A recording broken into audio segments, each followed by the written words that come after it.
Hi, I'm Sandy and I'm single. And I'm Liz and I'm married. And This is Single and Married LA. Hi, Sandy. You Hi. seem to be in a jovial mood today. Yes, I am in Texas visiting my parents and helping them pack their house. And I've been in the pool today. It was very nice. Nice weather. And yeah, it's been very nice here. But before this, I was actually in Groveland, California, near Yosemite. And I was helping our friend Rachel and Andrew open up their brewery. And you came too. How do you think it went, that soft opening? It was good. It was nice for it to still happen during the coronavirus. Yes. It hit it hit while they were planning it, but then the governor changed the law about having indoor seating right after you guys left. So after the soft opening, we had the soft opening, it was indoors, all good. And then next weekend was the grand opening and it was like, nope, you can't have indoor. But our friends are awesome and they got the right permits and everything. So yeah, I'm glad that they were proactive and had the right permits already done. Yeah, it's an awesome spot. The opening was great. Yes. Check out Around the Horn in Groveland. Yes, Around the Horn Brewing Company in Groveland, California. It's on the way to Yosemite off the 120. And yes, our friends are amazing brewers. What was your favorite beer there? I like one that you brought me back after you worked there for a while. It tasted like heaven, and it was raspberry. Tip Top Lollipop, raspberry currant vanilla, or raspberry vanilla currant, I think it was their name. RVD. Yes. Yeah. And I don't usually like sweet beers or sour beers, but it was just so good. What's your favorite? Ooh, that's tough because they kept rotating them. So I would have a favorite and then they would run out of it because I guess my favorite was the same as everybody else's favorite. Oh, okay. Yeah. So I would say when I left, which I know now they have even more, it was called Sunset. It was a pink guava wheat beer and it was delicious. I really, really liked that one. So did anything happen with your dating life in Groveland while you were up there? Oh, it did. We downloaded an app called Ship. If anyone has not heard of this app, I highly suggest you do just for the fun of it. It does not work because all the men on it suck, but it is not true. It is very true, but it is really cool. So you download the app, I make a profile, Liz makes a profile, even though she's married, but she does a profile so that she can match me with people. So on her profile, it says that she's taken, like it's not going to match her with anyone, but then it's super cool because then she can swipe and then match me with people. But what I didn't know is I thought when she matches me with people that then it would give it to me and then I could say yes, like basically the final approval. That's not how this app works. Apparently if Liz swipes yes, then it can match automatically. So I was getting matches that I didn't even know existed and I did not approve of these men. It was great. I know as a taken or married person, you kind of miss the repetitive swiping just to pass the time. And so to be able to do that is great. I just wish I could message the men for you and further evaluate them before you get them. Actually, I didn't know that. So you don't have capability to message, only I can message? No, yeah, I wanted to message them. That's good, I'm glad. No, I'm missing out. No. Liz has a track record of saying woof to my matches. That is what her opening line is. So I would prefer that you do not type to them. People love woof, and if they don't, then they shouldn't be looking for a partner because if you don't like dogs, then you're kind of strange. I don't think they don't like dogs. I think that they don't just like to be told woof as their opening line. Literally nothing was said before, just a woof exclamation point. It's a conversation icebreaker, you know? I think it's time that we segue into our blast from the past. Sandy, would you like to go first? Sure. So I am not going to give away his name yet. I will only give it away at the end, the describer name, because it'll give it away. Okay. So a couple years ago, I think probably at this point just 2 years ago, I was back on the dating apps for a little bit and I went on a date. I think I met this guy, it was either Tinder or Bumble. I really don't remember. I have a bad memory. Okay. But from his profile, I think at that point I knew that he lived in like the UK, and then also, I think he said he lived in like 4 different countries or something. Anyways. Okay. So I knew that part about him, and then I can't remember about his job or anything. Anyways, so flash forward, now we're on the date, we're talking, and we seem to be hitting it off, and he's pretty like direct. So basically like saying like he wants a relationship, he wants to find that. I'm like, all right, cool, we're on the same page. But then I asked him why he moved here, and it was a little fishy, and I was like, okay, like let's get to the bottom of it. So he says that he moved here for a girl, and I was like, okay, that's fine, whatever, stuff happens.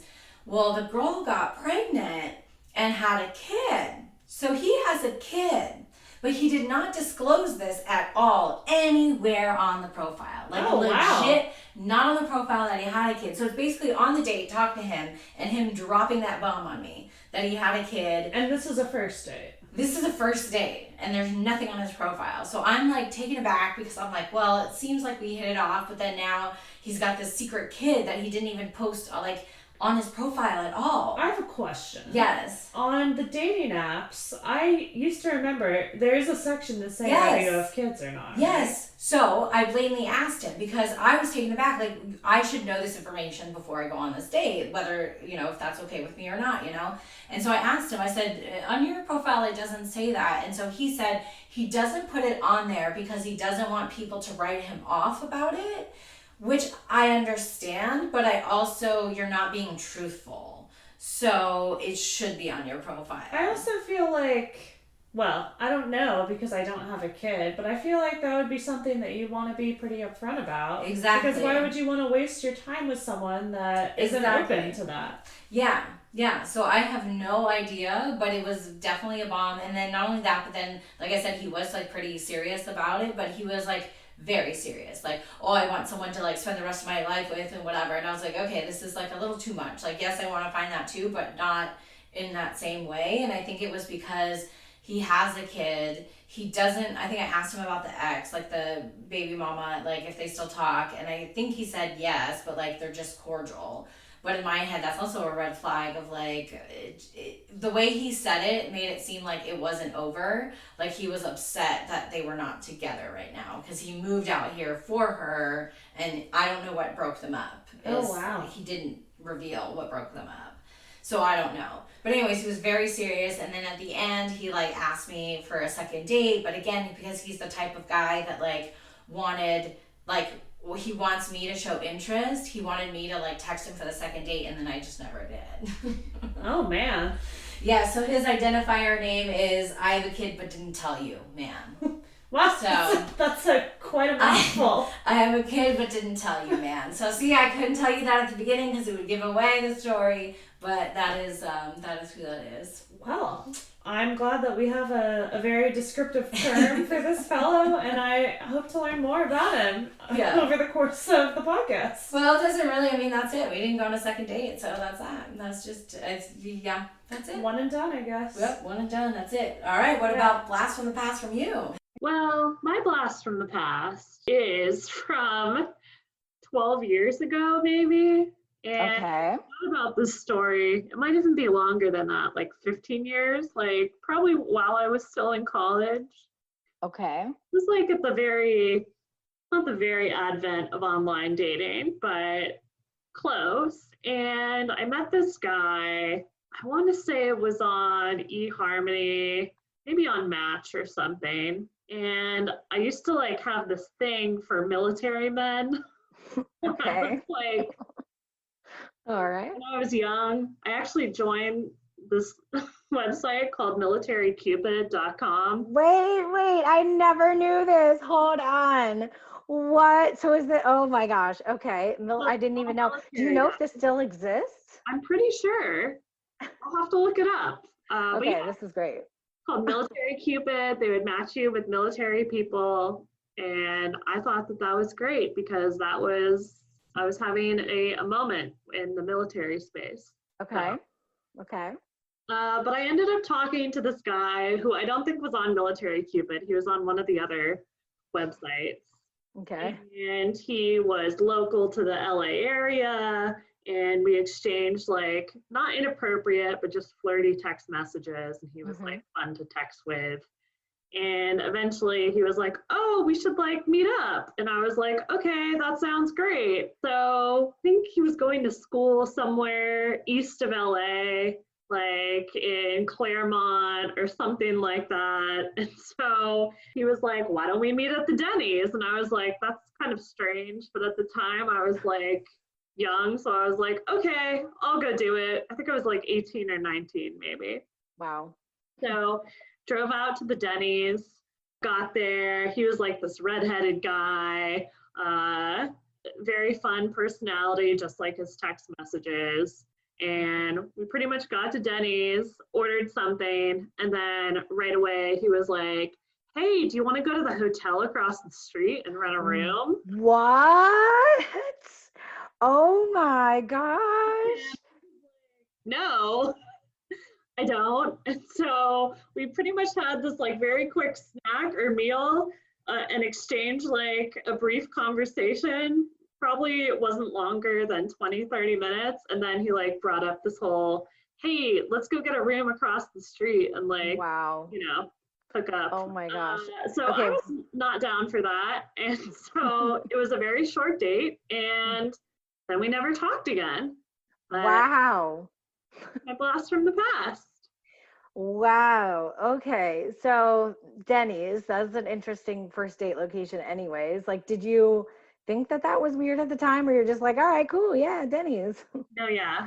I thought it was weird. And I have to think back. Maybe he wasn't going to college.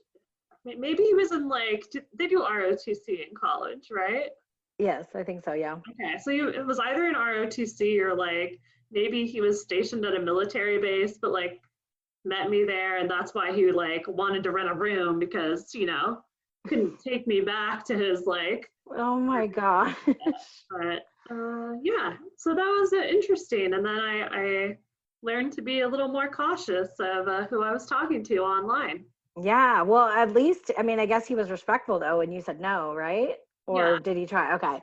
Well, then that's good. And then I noticed, like, I think it was 3 or 4 years later, and I was, like, still pretty young at the time. I think he got married and had a kid with, like, some other girl. So, okay. I'm glad he found what he was looking for. And just, that was not for me. So. Wow. Yeah, I have never had that happen on a first date. Nope. So, wow. Good job. And at first I thought it was a joke, but then he was super insistent about it. And I was like, oh, okay. I mean, he let me go. Like, yeah. Anything crazy. But I was like, wow, I thought that was a joke at first. But now that's like the second or third time you suggested it. So I guess it's not. Wow. Well, he really wanted you to go to that hotel room. Maybe there was something cool in the hotel. Maybe it wasn't, bad. Maybe he was just like, maybe there's a pool and a wave pool and a lazy river. How do you know? Maybe it didn't seem like that kind of hotel. Yeah. I'm kidding. I know. But that's interesting. Okay. Well, that's a good blast from the past. Yeah. Yeah. And now you know about militarycupid.com. Yes, and I really want to look that up. Not for myself. I'm not into military men, but I know other people are. So I'm curious if that's still a website for people to go to. Pretty sure, yeah. So I think that we should call him Hotel Man because he wanted to take me to that hotel across the street from the Denny's. All right. Yes, Hotel Man it is. I agree with that name. So another man to add to the men. Yes. Hotel Man. Yes, Hotel Man. But that's enough of blast from the past. What is hot off the press with you, Sandy? All right. Well, we are going to get a little serious on this episode. I know we are a funny bunch of people, but with the passing of Chadwick from Black Panther, it has been hard, I guess, for me because it is a reminder of colon cancer and an ex of mine that has died from colon cancer. So just prefacing that right now. So if you don't want to listen to this part, if it's hard to hear, just know that we are going to be talking about colon cancer and the death of an ex.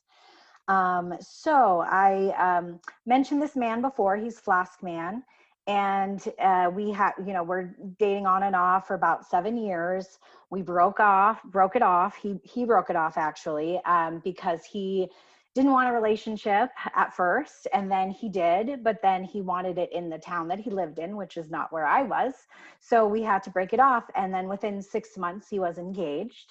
So that's, one of the 7 that we've talked about in previous episodes.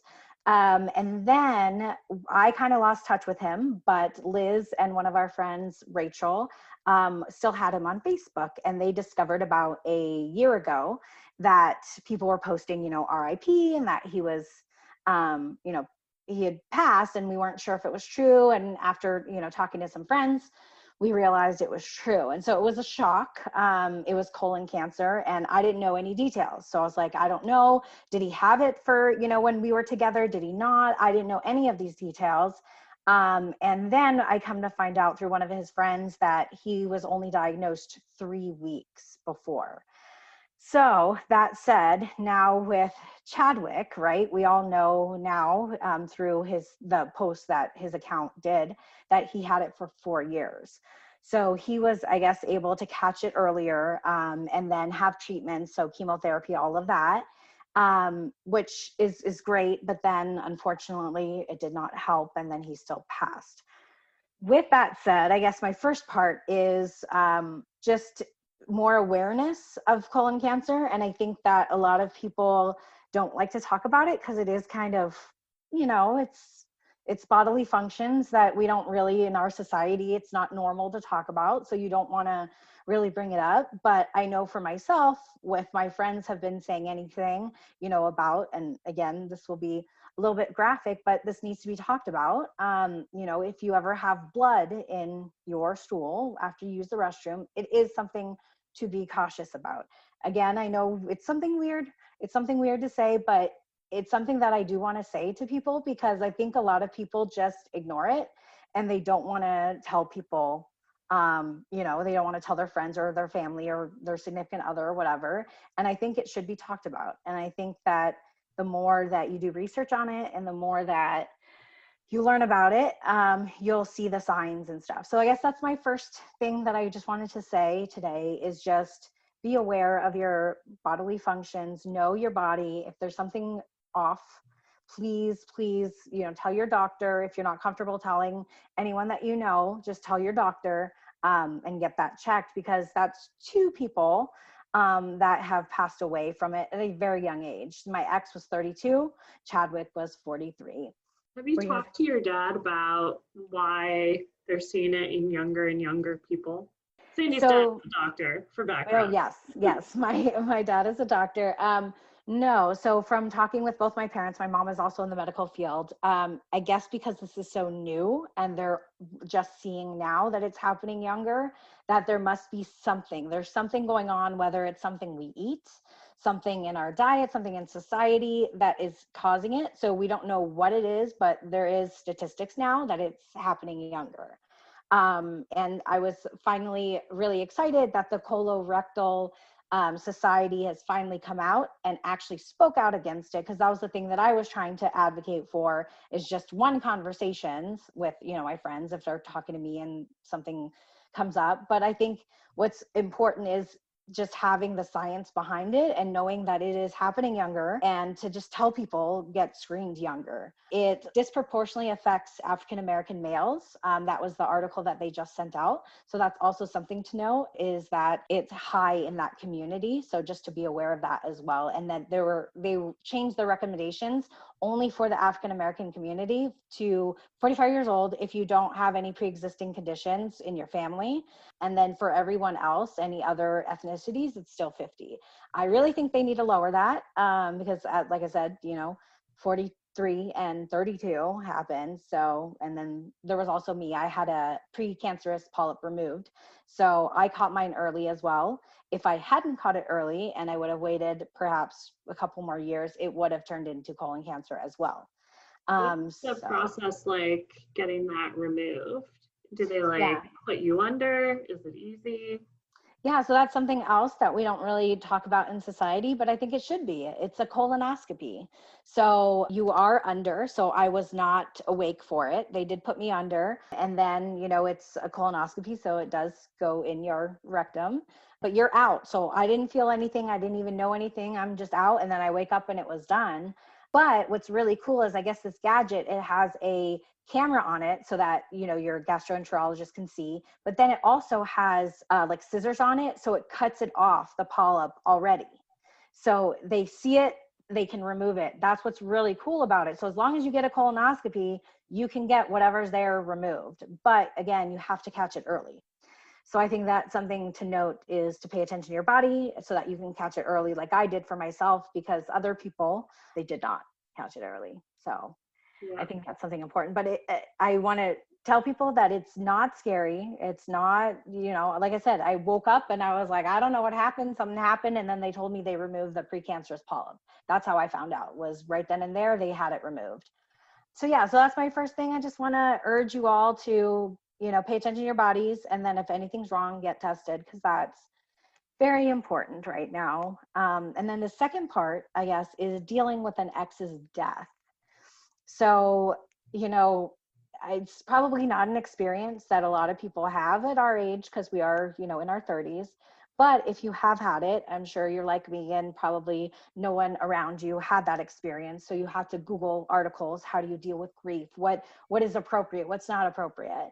And so I guess I just want to bring up this topic to let you know there is no normal. There is nothing. Like, you kind of create your own process, and you Google and you do research and you grieve the way you need to grieve, but there's nothing really to help.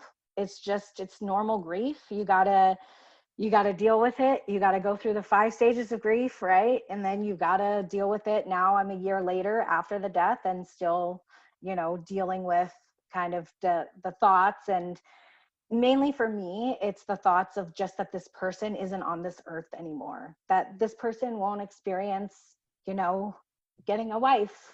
This person won't experience having kids. I might get a little emotional. What have you found that helps you cope with it? What has been helpful, I guess? I guess everyone's different. So I want to say that, because all the articles and stories I read, people dealt with it differently. So for me, it was to know that it was, even though he wasn't a part of my life for the last 2 years, because we were exes, right? So he wasn't a part of my life, but that it still was a section of my life that is now like finalized and closed. And I can never check up on him in 10 years and say, how's your life? How's it going? Like, it's more that part. So the only way that I deal with it is just to know that the time I had with him was special, and that was that. And then that's it. Unfortunately, he's not able to have these other experiences, and I can't kind of let my mind drift off that way. I just have to say, okay, this was his time on earth. He did these things. He had these experiences. And the one thing I am grateful for, that does sound a little bit weird if people don't know me, but I am grateful that he was able to open himself to love, and he proposed to somebody else. That to me is really, really beautiful, that he did that before he passed, because if he didn't, I think that would have been harder for me to know that he never experienced love, and he never experienced, someone to, for him to want to, spend his life with. So I think that for me is like the best thing, is that he did that. He did propose. He did have that time. But I think what's also interesting in all of this too is your friends around you might not understand your grief, and that's okay. That because they haven't experienced it, it's hard for them to kind of understand your thought process or what you mean by it. So I'm crying, right? But I'm not crying because I'm not with him. I'm not crying because he's not my boyfriend or whatever. The reason why I'm crying is because, again, he's a human being that's no longer on this earth. And I think that's hard for people, because they might think like, oh, you're crying, you're not over him, like you need to get over him, like it's done. But that's not what this is. this it's just this person is not here anymore. It's kind of hard to understand if you haven't been through it, I guess. And that's why I'm trying to describe it. And I feel like the only people that would understand, unfortunately, are people that have, had to deal with it before. But one article that did help me realize that was this lady who was married. So completely married, had kids, right? She's in this new life and found out her ex died, and she was really sad about it. And her husband couldn't understand. Her husband was like, but you're with me. Like, why are you upset? And she's like, no, it's nothing that I want to be with him. It's nothing that. It's that this chapter of my life is final. I can never run into him again. I can never see how his life is. He's not going to have these things in life like we are. And that to her is what made her sad. And her husband, finally understood her grief, that it was not like a romantic, it was a human being and this chapter being done. So yeah, there's not really, I know it's like, if you're hearing this and you've dealt with, or you're currently dealing with someone who has passed, there's nothing, like, it's just, you got to do what works for you. So for me personally, again, something that I did was I wrote a letter. So when it happened, I wrote like an email letter. It's something that I do because I like to write out my feelings. So I wrote a letter that was basically all of the experiences I've ever had with him. Just my thoughts on like his future, what would have been his future, things like that. And I wrote all of that down, and it was really cathartic to just write it down and know that those memories are good memories, even though we're not together, even though that was fun, it was great, and and it helped a lot. And then now, on the year of his passing, I revisited that letter, and then I just kind of added to it a little bit, and that was kind of how I remembered him on the anniversary of his death, was just like, revisit those memories. It was great. And that's how it is. So I know it's like hard, like there's not really any concrete things, and people are different. Like I said, I'm a writer, but maybe other people, they want to paint, or they want to, so there's not really a way to grieve, a right way to grieve. It's just, it is what it is. Yeah. Well, thank you for sharing.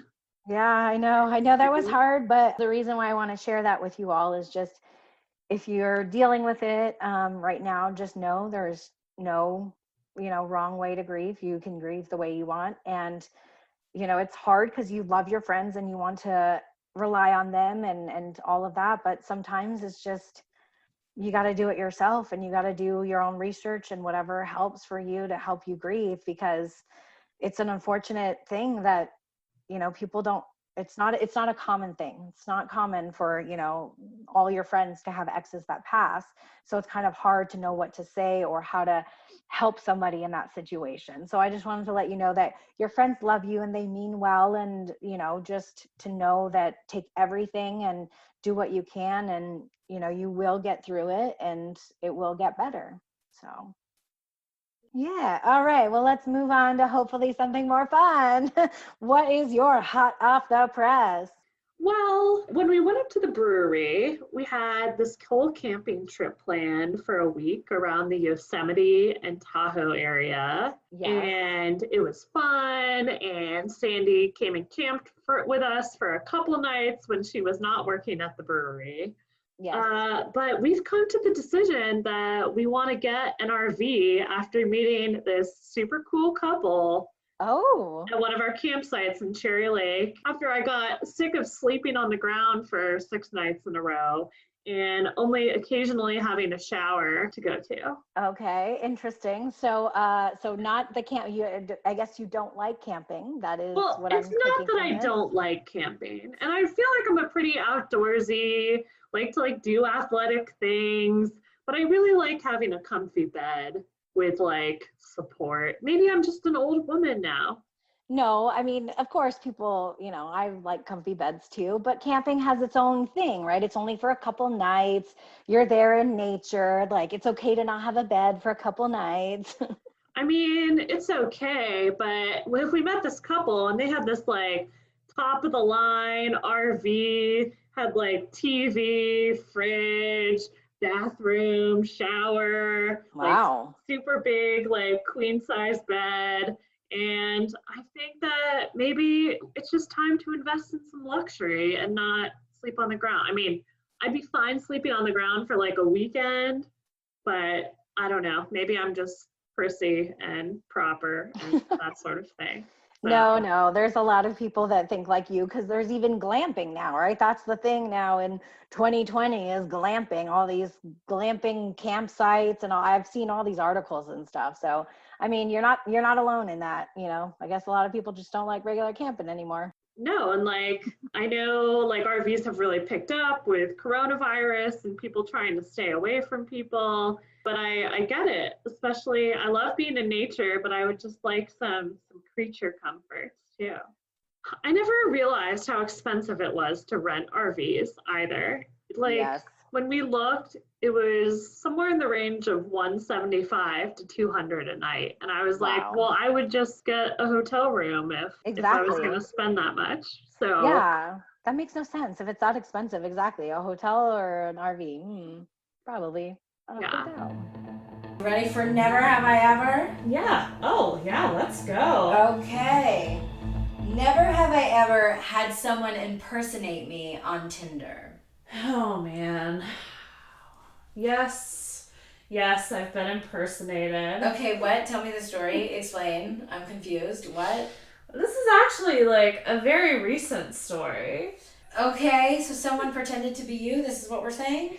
So about a week ago. A week ago? What? I got an email from Tinder that said, please verify your account. What? Which I had a Tinder account, but I have not used it obviously in 5-6 years? What? Yeah, so I was like, oh, this is weird. This must be spam. I'll just ignore it. Okay. But then I got a couple other emails from Tinder, and one was like, you have a new match. And I was like, what? I do? I was like, I don't even have this app on my phone. So, whoa, this is so weird. I end up being like, okay, I gotta log into Tinder. Yes. And see what's going on. Yes. And, I log in,